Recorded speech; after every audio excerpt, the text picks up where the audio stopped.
Hello ಎಲ್ರಿಗೂ ನಮಸ್ಕಾರ. ಬನ್ನಿ ಗಿಣ್ಣು ಮಾಡೋದು ಹೇಗೆ ಅಂತ ನಾನು ಈ ವಿಡಿಯೋನಲ್ಲಿ ತೋರಿಸ್ತೀನಿ. ಮೊದಲೇದಾಗಿ ಯಾರಿಗೆಲ್ಲ ಗಿಣ್ಣು ಅಂದರೆ ಏನು ಅಂತ ಗೊತ್ತಿದೆ ಅಂತ ಕಮೆಂಟ್ ಮಾಡಿ ತಿಳಿಸಿ. ಆಮೇಲೆ ಯಾರ್ದು ಫೇವ್ರೆಟ್ ಅಂತ ಹೇಳಿ. ಇದು ನನ್ನ ಫೇವ್ರೆಟು. ಗಿಣ್ಣು ಅಂದರೆ ಹಸು ಕರು ಹಾಕಿದಾಗ ಸ್ಟಾರ್ಟಿಂಗ್ ಬರೋ ಹಾಲಲ್ಲಿ ಮಾಡುವಂತಹ ಸ್ವೀಟ್ ಡಿಶ್ ಇದು.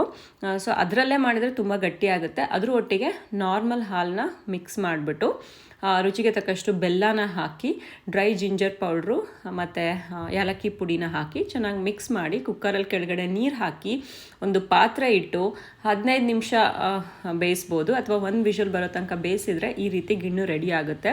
ಸೂಪರಾಗಿರುತ್ತೆ, ಪುಡಿಂಗ್ ಥರ ಇರುತ್ತೆ. ನೋಡಿ ಎಷ್ಟು ಗಟ್ಟಿಯಾಗಿದೆ, ಸಖತ್ತಿರುತ್ತೆ. ನೀವು ಜಾಸ್ತಿ ವೈಟ್ ಹಾಲು ಹಾಕಿದ್ರೆ ಸ್ವಲ್ಪ ನೀರಾಗಿ ಆಗುತ್ತೆ. ನೋಡಿ ಎಷ್ಟು ಚೆನ್ನಾಗಿ ಗಟ್ಟಿಯಾಗಿ ಬಂದಿದೆ. ಇದನ್ನು ಫ್ರಿಜ್ಜಲ್ಲಿ ಇಟ್ಕೊಂಡು ತಿಂದರೆ ಸೂಪರಾಗಿರುತ್ತೆ, ತಣ್ಣಗಿರುತ್ತೆ, ಐಸ್ ಕ್ರೀಮ್ ಥರ. ಇಷ್ಟೇ ಸಿಂಪಲಾಗಿ ಮಾಡ್ಬೋದು. Thank you for watching my videos. See you in my next vlog. Bye.